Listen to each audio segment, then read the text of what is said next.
No matter how it may seem, no one has control over your life except for you. This is not personal, financial, or life advice. We're just a couple of guys and an occasional guest talking out loud. Welcome to the What Are We Doing podcast.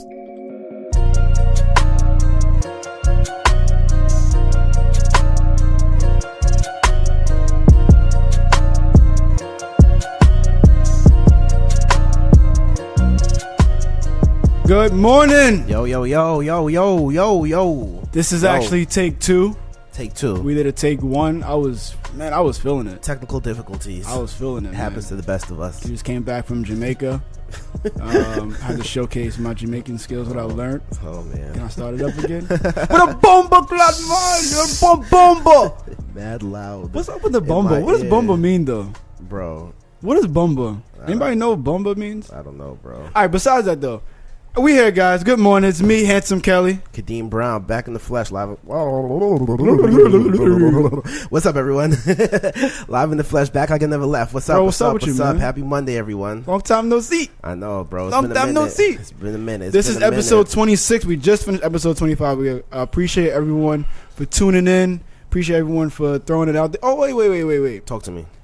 About that feedback. Remember I told you? What was that? All right, so we appreciate the feedback, right? Mm-hmm. But it was one feedback that actually got to me. I'm not going to say the person's name, but when I was saying they was like, they don't like that we get on here and we have too much fun. Oh. It's like, what? I remember you did tell me that. Yeah, so this person said that they actually don't like that we get on here and we have too much fun. They think that that's all I know is fun. We have too much fun. We don't really get to the point. And I was like, what? What's the point? I don't really get that. That's all I do. All I do is have fun. I live it. I enjoy my life. If I don't have fun on this, then I'm not going to stop doing. I'm going to stop doing it. I ain't going to stop. All right, let's get to it though, because I don't know what I'm talking about right now. we here, but we not here. Kadeem just woke up. He trying to act like he didn't just wake up. He just woke up. I just wake up before every single podcast we record, and he be energetic. Yeah, bro. I gotta give you some of my energetic, man. I never want to be on that level, bro. Why not? That's too much for me, I'm chilling right now. Yo, you know what's crazy? I'm running on 3 hours of sleep. Yeah, bro, same here. I think I remember seeing like 5 a.m. Mm-hmm. and I woke up around like I think like 8:17. Age 17? 8:17. Oh, the age 17. I woke up.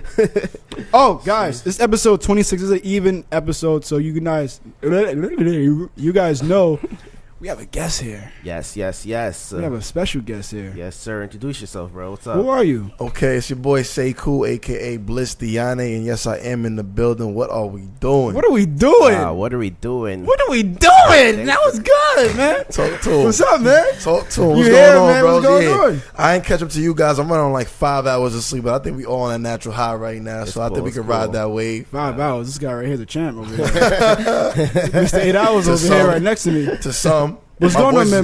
But what are you doing? Who are you? What are you doing? Why are you here? Who are you? Oh, man. I mean, I always think about that question. That's a tough question to answer. Like, who are you? Like, you got to think deep in your soul. Like, who am I? Who are you? You got to find yourself. I'm a human being. I'm pursuing my life's purpose. I'm still trying to find my life's purpose. I mean, I'm flesh. I'm made of flesh and blood, man. That's who I am. What was going on, though? Let's talk about your lane, and then we going backtrack from there. What lane are you in? Okay, what lane am I in? I'm into, public speaking, marketing. I'm a marketing director, as well as also into music. I'm an artist. I've been making music for a long time, and I made a lot of reputable connections through a music lane and from marketing and public speaking. So I would say that I am the people's champ. Ooh. That's what's up. People's champ. That's a big title to put on right there. I would love to wear that. I would like to wear that hat then. Give it to me. What do you do in marketing? Well, marketing. So I went from doing direct marketing and door-to-door sales. I'm now managing 2 different divisions within 2 different states for business to business B2B sales. Okay, what are you guys selling? So right now we're selling energy. Okay. More than just energy itself. The idea of having a support for a cleaner environment through renewable energy sources such as windmills and solar panels and so on and so forth. Okay. That's big. And how did you get into that? How did I get into that? Craigslist. All jokes aside, though. That's when Craigslist was booming. Right? That's when Craigslist was booming. No, all jokes aside, though, I got into marketing because I was in need of money, and I was in need of money to support my music. Right. Music it can be a black hole, and you never know where that money goes, or it could be planned out properly, and every investment that you put in will double back. And when I first started up into it, it was like I said, it was solely for the music. And then some, personal life came around. My mom needed help with money, and we started facing other personal trauma. And I had to take that money and put it elsewhere. And I ended up getting myself really involved into what I was doing in marketing. And before you know it, I was moving up. All right, so though, let's rewind. Okay, let's do that. Hit the play Let's start from the beginning. Okay. Let's start from the beginning. Let's Back start to the off beginning. where you from, where you came from. Let's go from there. Oh my God, I wear where I'm from like I got a jersey on my back. I'm from Queens, New York. Queens, stand up. Born and raised Queens stand up. thorough. Not We even here, Queens, man. not even We taking Queensboro. up an Elmont, man. We here. That's man. a fact. We not even Queensboro. We Queens thorough. Yeah, man. We here, man. What part of Queens you from? Jamaica, Queens. Yeah, we South here, side. man. You see us, man. You see us. Talking about, H gonna man. make me jump off the roof right Talking now. about, Right? man. We here, man. We here. You see us. And what was coming up like? How was Southside? What school did you go to? Oh, I didn't go. I didn't grow up in Southside. Oh, you I gotta correct myself. Rewind that. He's taking it back. All right. I was born right on Jamaica, like Hillside Avenue. Okay. Right by where the IHOP. Everyone that's from Queens know the IHOP on 169 and Hillside. yeah. I was right by the bus terminal. I grew up over there, so that's not Southside per se. It's just Jamaica. Okay. Like they put us in between. Like we don't know if you Jamaica States or South Jamaica, so we just gonna call A y'all little bit of both. and we gonna test y'all strength, right? So I was in that area. All right. So you started off there. Started off over there. Okay. Growing up was really, in terms of just my life itself, it was, it was simple on in terms of my path. Emotionally, it was very, very tough. It was just my mother and, for anyone who can relate to, growing up in a single parent house, or whether it's with their mother or their father, it's not easy because you need both parents in order to actually be healthy and develop and be a balanced person. But as far as it goes, just growing up, I went to school, finished school, high school, elementary school, the whole nine. What school did you go to? I went to, for what? High school. For high school, I went to two different schools. I bounced back and forth. I went to Zavarian High School, which is a Catholic school in Brooklyn. Then I transferred from there, and I went to Holy Cross High School, which is a Catholic school in Queens. HC? H don't gotta say nothing. H already know what time it is, right? The Knights are in the building. I went there for 1 year. I like how y'all. It was a great school. For real, Honestly, you know. Pause that. Whoop diddy scoop. I went there for 1 year. It was a great school. Let me interview you for a second. H. What does that mean? All right. No, it was. All right, so I think. So look. Process your answer, my brother. What happened? I left before I got kicked out. But honestly, though, I think that school was probably the best decision I've made when it comes to leaving or going teaching. Teaching. Actually going, yeah. I've learned so much in that school that I learned, period. Where is that school? Flushing. Okay. Yeah, it's so weird because out in when in the city, you guys can go to school anywhere basically, right? But you guys are zoned, right? Yeah, my school's like cut blocks from here, Yeah, so sorry like it's to hear zoned, that. so you can't really go anywhere. So It your goes high school by experience is address. pretty much like walking and all that, right? Yeah, of course. Walk to school. Yeah. So is it like those TV shows where they have like those kids and they have those locker rooms and all that? Well, not locker rooms, but they have like the like the 80s TV show. You know what I'm talking about? Oh, no, I don't. Yeah, you do. You know when it comes to Saved by the Bell. that was a great show. Don't talk about that shit. That No, was a my great school is show. not like Saved by the Bell. I don't think it was like Saved by the Bell. You didn't have a Zach Morris? Nah, I Your don't think school so. sucks. Zach was that dude, man. No, Mr. Belden. I don't know. I don't know. Were you cool with your high school guys? I mean, your principal. Nah, I was a rebel, bro. Nah, I wasn't cool with anybody. Maybe I probably was the first name base because I went there so much. Huh? Why was I rebellious? I just didn't like taking orders. I think I'm the same way, bro. That's what it was. I'm the But same hold on, way. we talking about. Let's get back to It's like a development. Nah, I like this conversation, honestly. Like, why do we do what we do in high school? And we look back at it like, oh, these kids is wilding. No, actually, but that was a great school though. They had See? food, food. You gotta Yeah, pay it's for about it the though. food. But they used to have. That's how I fell in love with chicken Alfredo. Remember we used to get chicken Alfredo. What was it like every Wednesday? I Something like also that? remember I used to have the Bee Gees after, but we're gonna leave that alone.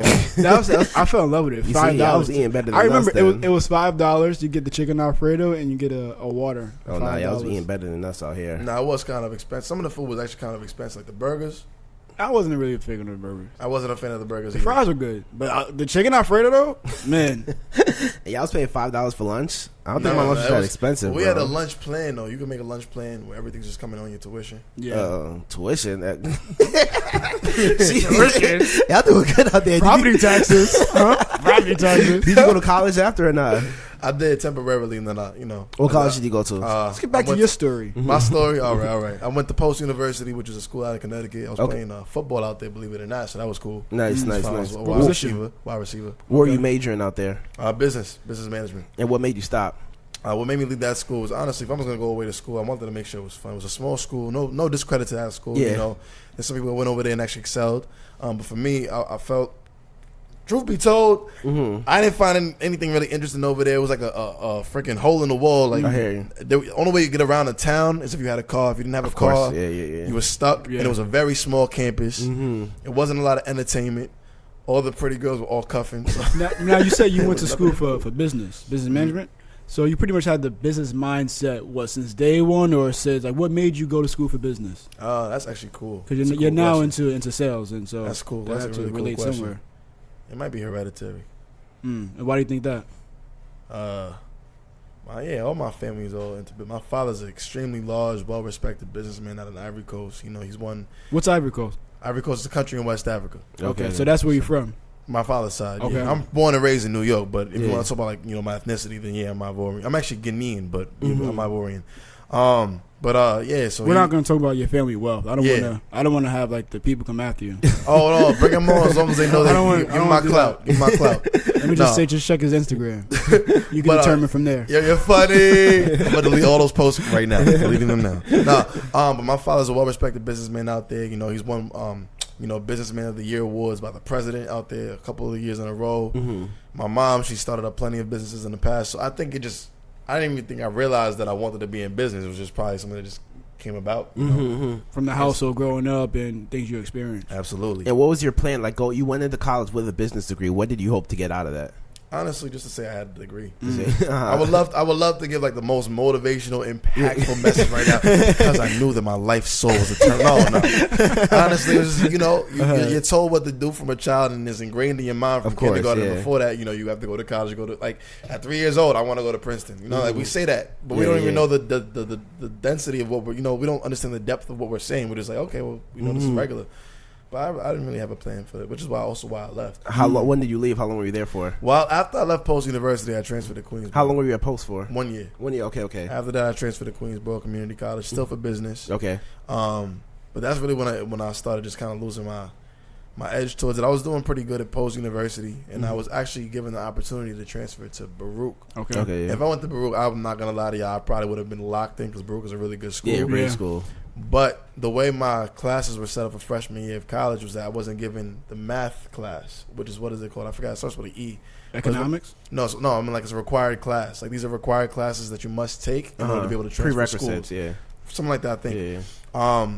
So when I went to the Baruch College, they were like, yeah, all of your grades are amazing, but because you don't have math, we cannot transfer you all of your credits into the school. So go somewhere else, get the credits for that class, and then come back. And when I went to Queensborough, I got distracted.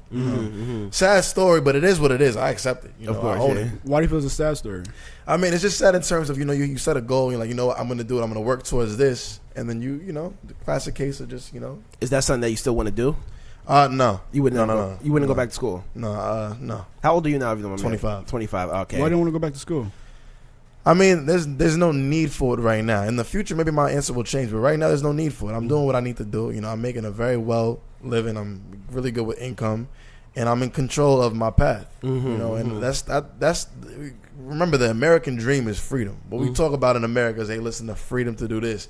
If you go up the block and you ask 15 people on the block what is their life goal, they're most of them gonna say financial freedom or time freedom. You know what I mean? So if freedom is the goal, then I don't need to go to school for freedom. If pardon me if I'm pushing a lane, but it's just the truth.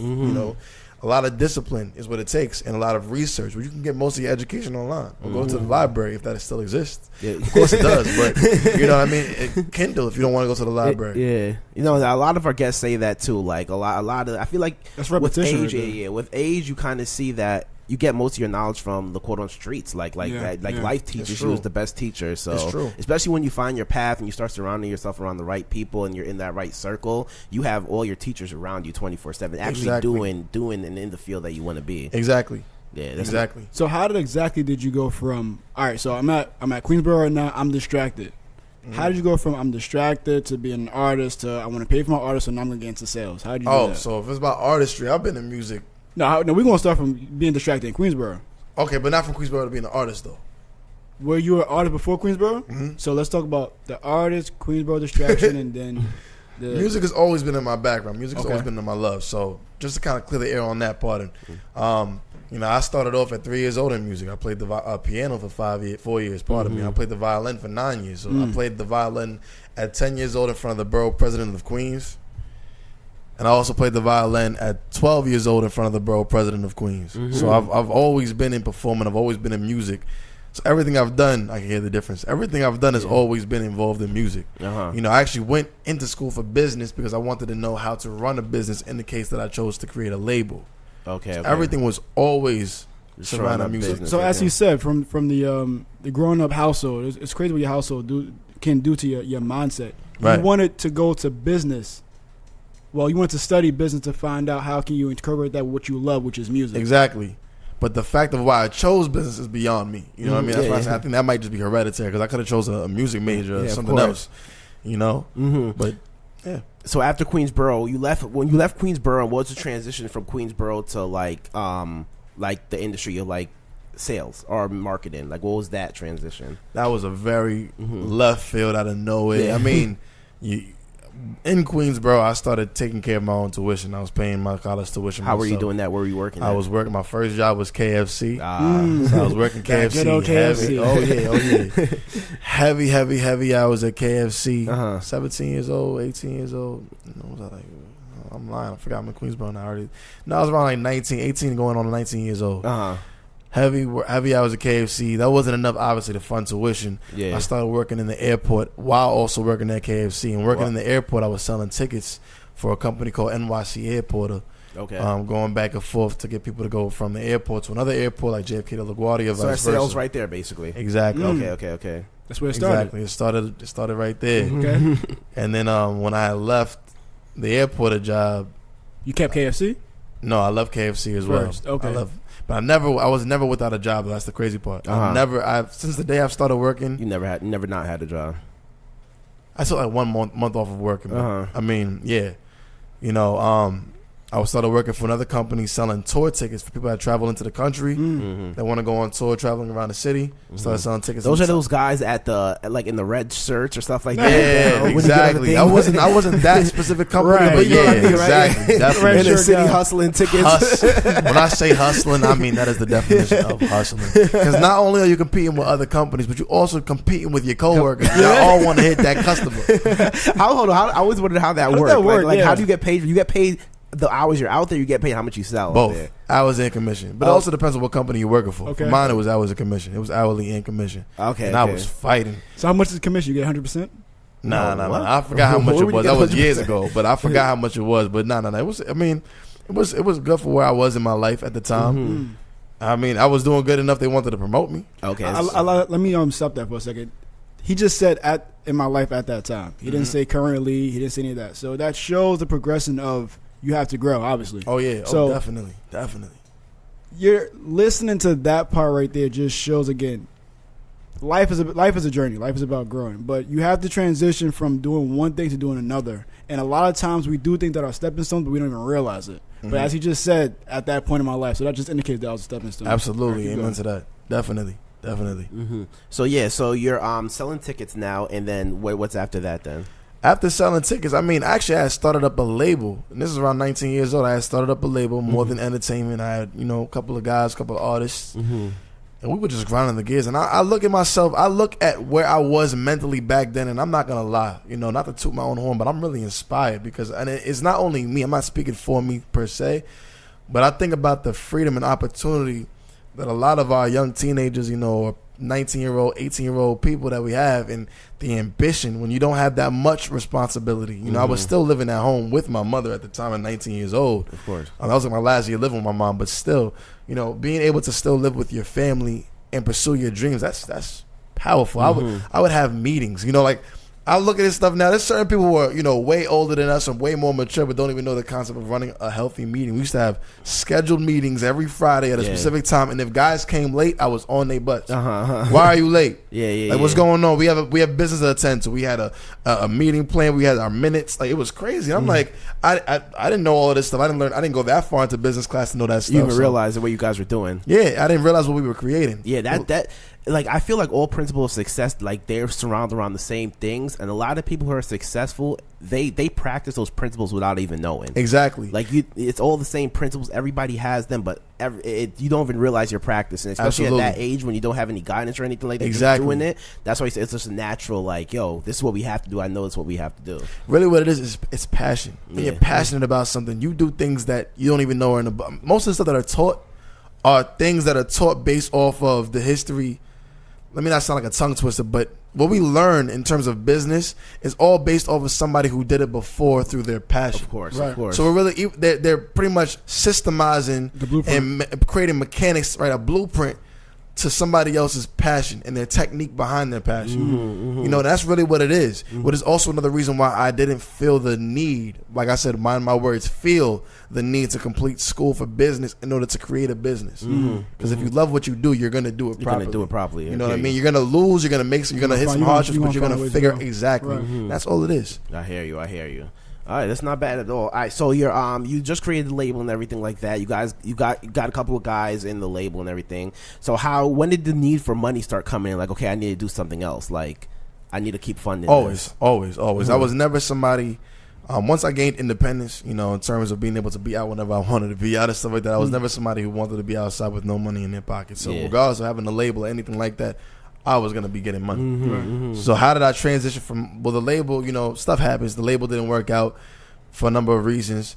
Moving forward, the next thing, like I said, I was on Craigslist and I was looking for a way to make money because I was moving as an independent artist and I had a label that wanted to work with me and they wanted to handle my, marketing and handle my, my image, branding and everything like that.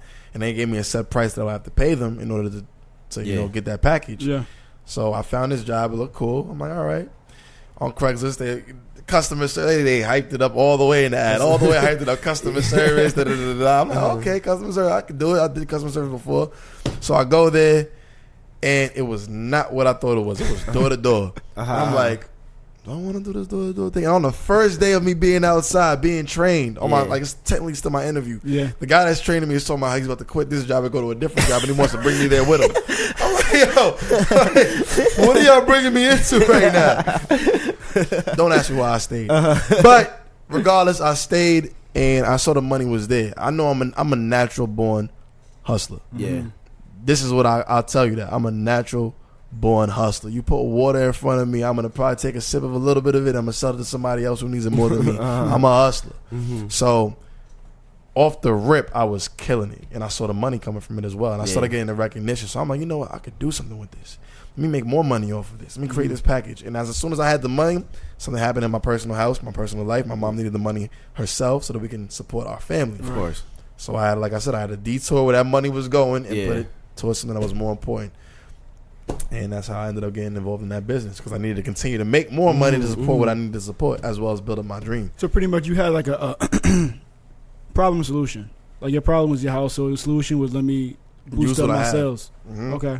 So what made it where, because you said you're not managing. So how did you transition from, what was a goal to manage, or was a goal was I need to sell 15 to help my family, and that just turned into me managing? Right. I just wanted to sell. I left that company because I wanted to find a better opportunity, in which I did, and I found a different company, which is the one I'm working for now. Is that the company the guy went to?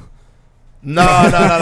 Believe it or not, he's actually doing really good at that other company, though. He's doing really good. Yeah, he's doing good. Yeah. You guys still speak? Not really, but he's doing good though. Okay. I watch. I watch. I'm tuned in. I always keep tuned in because after a while, if you're not working in the same company but you're still doing the same thing, you're automatically competition. So I gotta watch your moves. Just in case I gotta knock you out the park.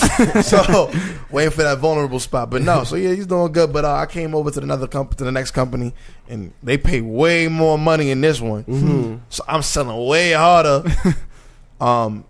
And they wanted me to move up. They, meaning head office, they wanted me to move up and become, into leadership and start doing all that stuff. I'm like, nah, I'm good. I'm fine with what I'm doing. I'm making great money, and I'm not responsible for anybody.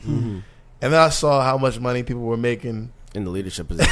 exactly. And I said, you know what? Maybe I should rethink this. Ain't this about a So I moved up, and I just continued to excel. And long story short, I moved up to the position I'm in now, which is managing a staff. I manage a staff of 50, and now I transitioned from doing door to door to now, like I said, I'm doing B2B, and the money is definitely there. And I don't want to confuse anybody. It's not all about the money, but let me tell you something. The money is a result, all right?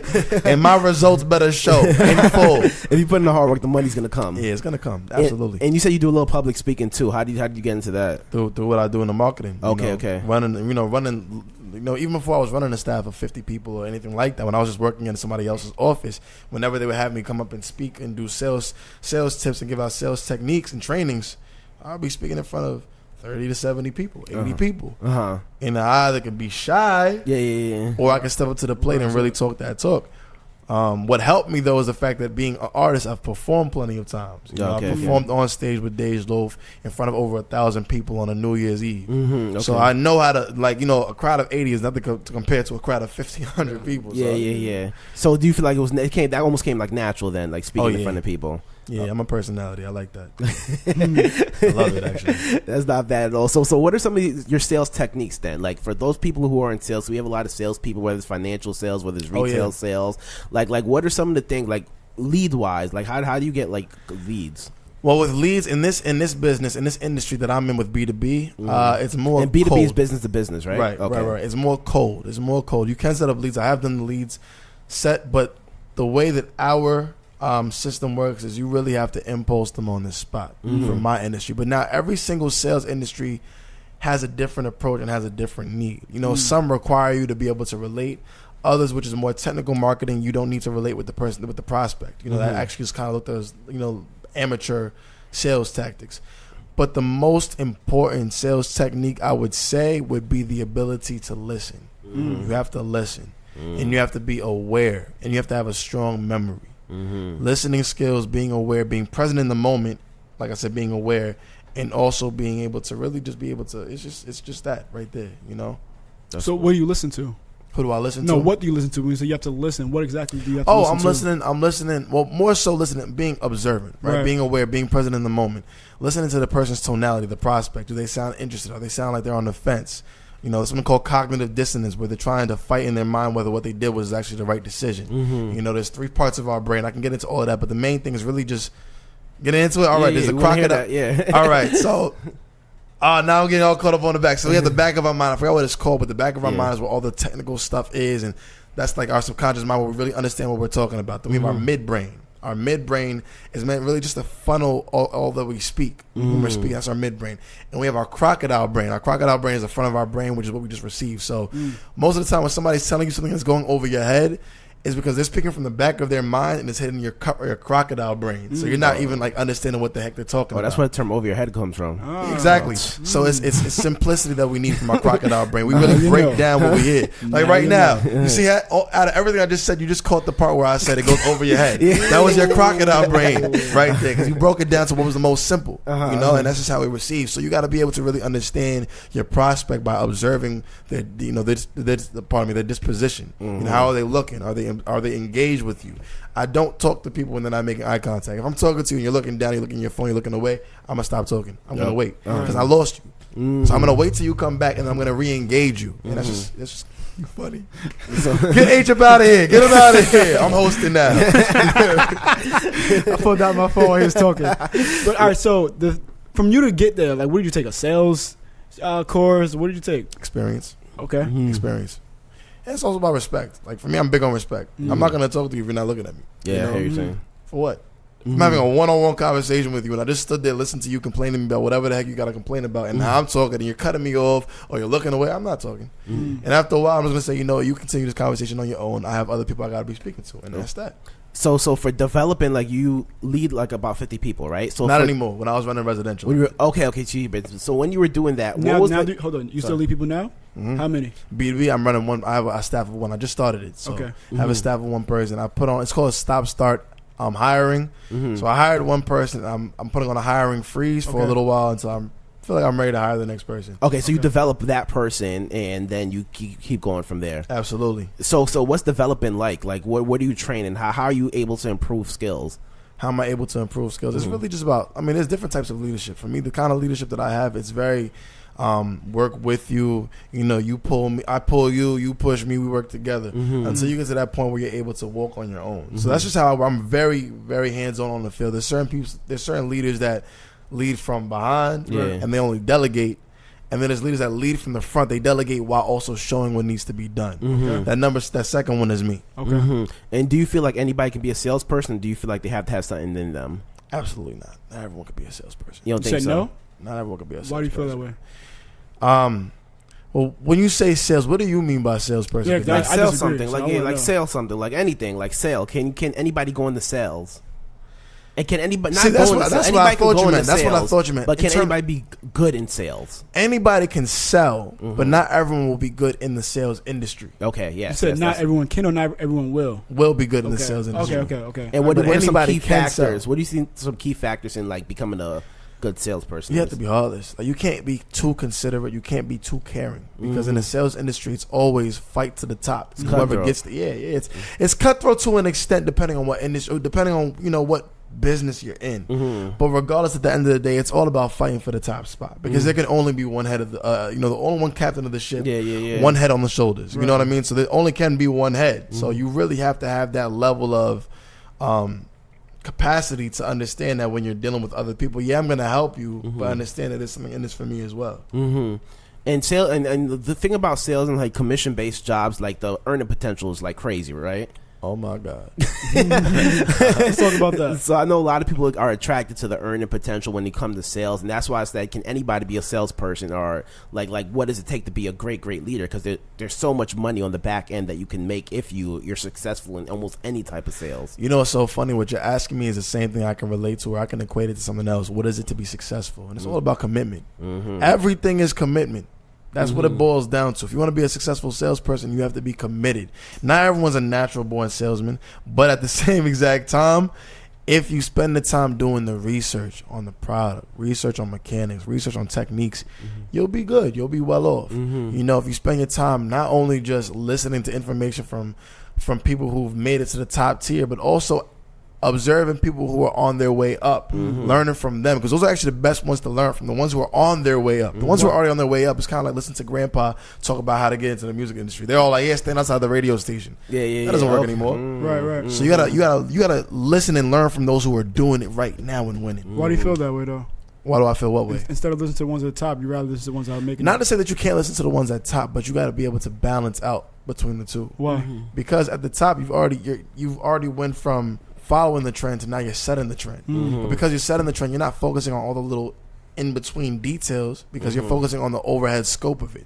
The people who are still trying to get up to the top are the ones following the trend. And in order to follow the trend, you have to understand the trend from every single detail, from every single level one up. Does that make sense? 100%. Right. So in order to follow level one up as a newer person, you got to learn from the ones who are moving up from level 2 to level 3 and level 3 to level 4, not the person that made all 10 levels. I hear exactly what you're saying. It's harder to make that jump that from 1 to level 10 rather than you'll follow somebody who's going from 5 to 6. Exactly, because they and just moving got with there. them. Exactly. That makes 100%. Yeah, that was 100%. good. Yeah. So what are some of like your short term goals? Like what do you have set short term stuff?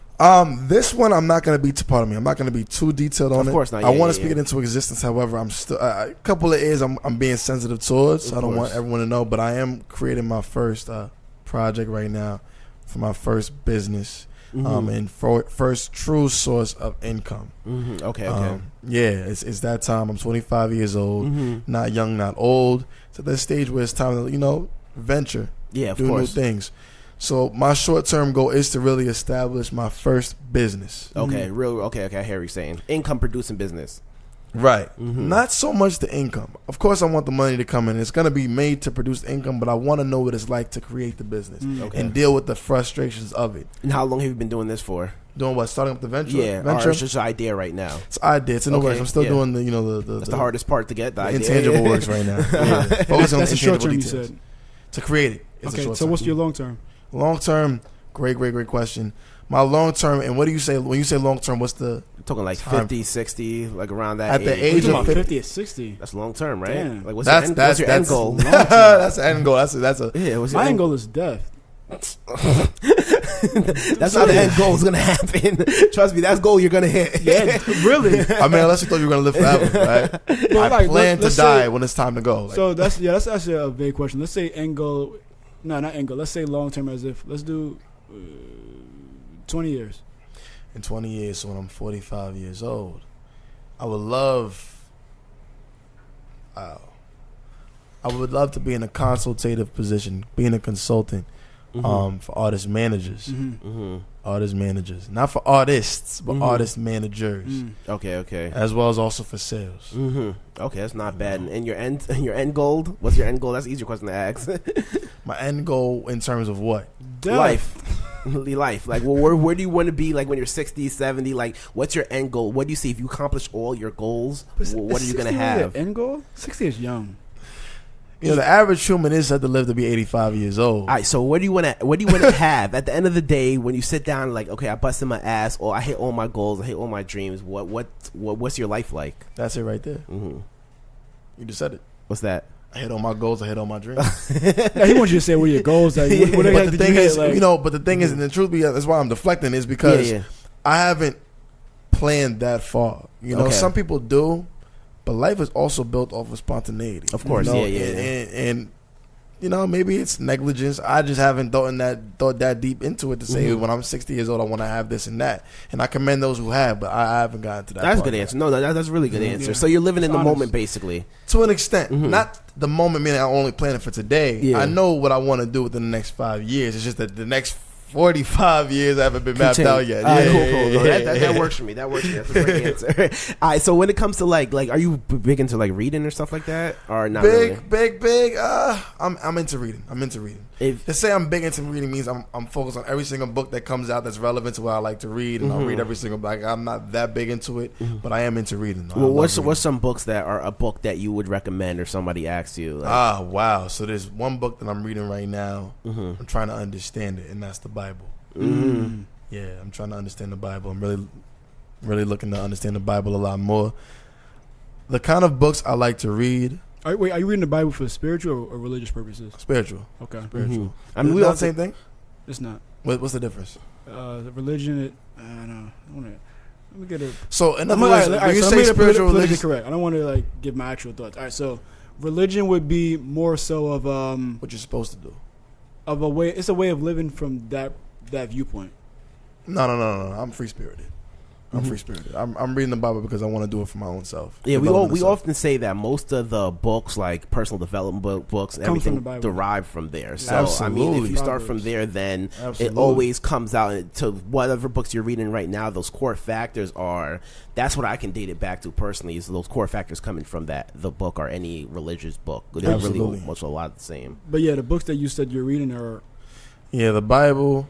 Another book that I finished reading, a long time ago, but it's still stuck in my mind, is the 48 Laws of Power. See, with me, what I really like is I like books that I know a lot of energy has been put into. I'm not talking about time when I say energy. I mean like spiritual energy. Like you're really like fighting, praying, searching for a direction that'll set into the minds of the reader. Yeah. The Bible, there's so much faith into the Bible. It's hard not to read certain books in the Bible and not feel it, feel its presence. Same thing with the 48 Laws of Power. That's a powerful book right there. It's You know, better, if the especially wrong- for leadership. A Yeah. huge book, yeah. yeah, if the wrong person picks up that That's book, a dangerous, it might, it's a dangerous book. it's a dangerous book. It's for a powerful I mind. think that book should be banned. Like all jokes aside, I read it one time and I said I'll never read that book again. That book That's is too crazy. I dangerous. love that book. I was You know, talking to my trainer about Book that is so book, and he dangerous. was saying like kind of like that. That's a book like a cutthroat book. Yeah, and it's so crazy because for a long time, when I was in the process of reading the 48 Laws of Power, I would never tell anybody I had that book. yeah. You know, that book actually changed my life. Why you say that? That book is the reason why I stopped being manipulative. Because I You saw myself stopped or go started? Stop. But it tells you to Well- be manipulative. Well, so it's different ways to go about being manipulative. We all know Yeah. that. So I felt that if the route I would have kept going, it would have put me in a destructive way. Okay. So now I'm more so of a win-win situation rather than I'm just doing it to get ahead.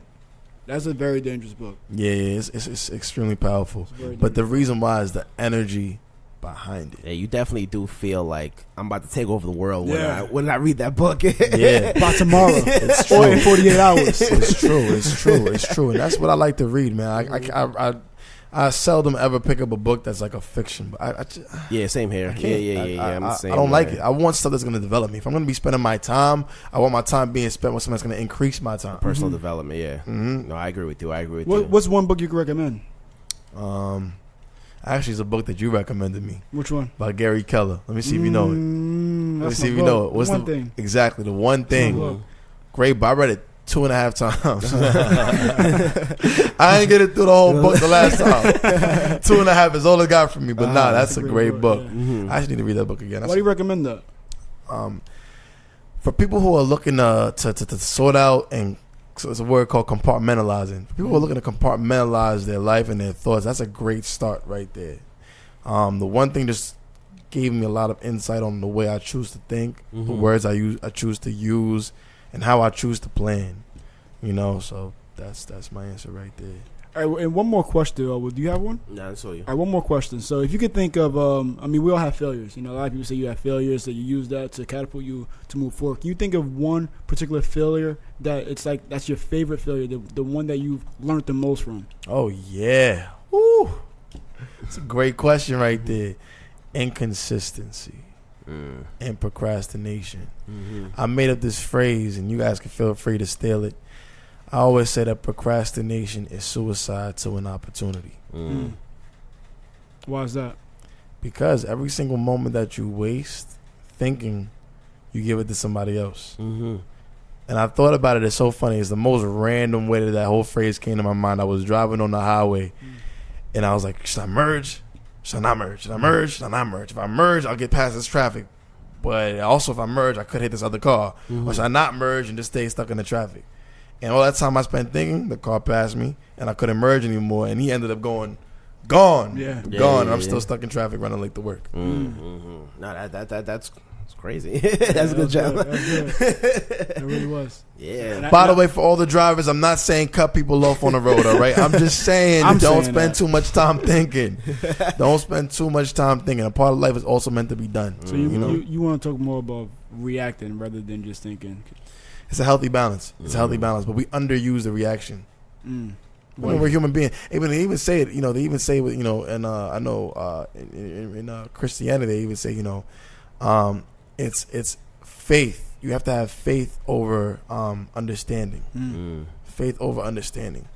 I mean, most of the stuff that we were just talking about, like with the 48 laws of power and the Bible, like I said, faith. That's the reason why the Bible is still the number one selling book.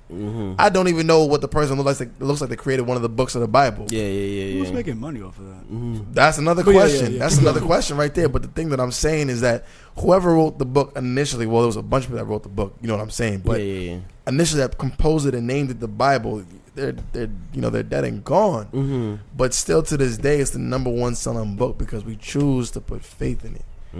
So that's what I mean when I say reacting. It's not about reacting. It's about just having trust that this is what I should be doing without spending so much time thinking about it, just to bring it back together. And definitely that'll lead you, that'll take you far. That faith, especially when you have faith in yourself, nobody can tell you anything else. Right. Exactly. I appreciate it. No, that's good. That's good. That was mean. Yeah. No, we appreciate you coming out, bro. It was a good conversation. It's a A lot great of conversation, jobs. man. Yeah. Definitely. I'm over here. I gotta take my headphones off. H is Man, I gotta make sure I get everything in, man. This is good. H is hilarious. Where can people find you again? Where can people find me? Yeah. On Instagram at life_is_bliss. Okay. At life_is_bliss. I am on the move as an artist right now. I'm on the prowl. One more thing, just to kind of bounce off of your question about what was my biggest failures, why I say inconsistency and procrastination was one of my best learning lessons, is because as an artist, it's creativity. And I spent a good amount of time procrastinating about making music because of different things. I have a son, a beautiful, handsome baby boy, 10 months old. And the process, so into working my way into fatherhood, I was compartmentalizing and prioritizing my time spent. and I ended up losing my gift of being able to write for a good amount of time. It's called writer's block. And I had writer's block for 9 months. I've never had a writer's block that long, and it hurt because I'm like, yo, this is what I love to do, and I can't even write any music. So when it came back, I never stopped. I can't stop anymore. So how'd you get that back? How did I get it back? Just fighting. Writing. Picking a beat, writing the wackest verse until something starts coming out of it. So repetition. That's what's up. Yeah, like we said, we appreciate you coming out here. Thank you. Welcome anytime. Let us know when you want to come back. Yeah. Everybody, he just dropped it. We'll leave a lot of stuff in the description also, or where you can find him and everything like that. And we appreciate you guys for listening. Like I said, last episode was the 25th episode, so we appreciate everybody who's been following us, who's been reaching out, who's been sharing, liking, rating, and getting the word out there. We're definitely growing slowly, but we're taking a lot of positive steps forward, a lot of stuff good. We have a lot of good guests lined up as well. You guys seem to always like every guest that we bring on, so keep on recommending, and we'll keep on bringing them on. Amen to that. Yeah, thank you. So if you want to, you can follow me at Way Too Irrational. You can follow Hansome at what's it, Hansome_Kelly? Whoa. What is your Handsome Kelly _. Handsome I got you, H. I got Only you. 6 episodes in, and now you want to forget? Yo, I never forgot that. Handsome Kelly _ Guys, also y'all email want me that. you can email me personally at handsomtkelly@gmail.com. I'm gonna be looking for a new co-host, so if you guys are interested, put that in there. Now taking applications. Email us at whatarewedoingpc@gmail.com. You can always follow us on our Instagram at whatarewedoingpc. And thank you everybody for supporting. Like I said, if you have any more guests that you want us to bring on, let us know. If you have any topics you want to discuss, shoot us an email. And like I said, we appreciate the support. We appreciate everything. And that's it. I don't know. You have a quote? We usually try to. I'm gonna drop it like this. It's your boy Bliss, Diané, and you're now tuned in to What Are We Doing? I like that. Here we go.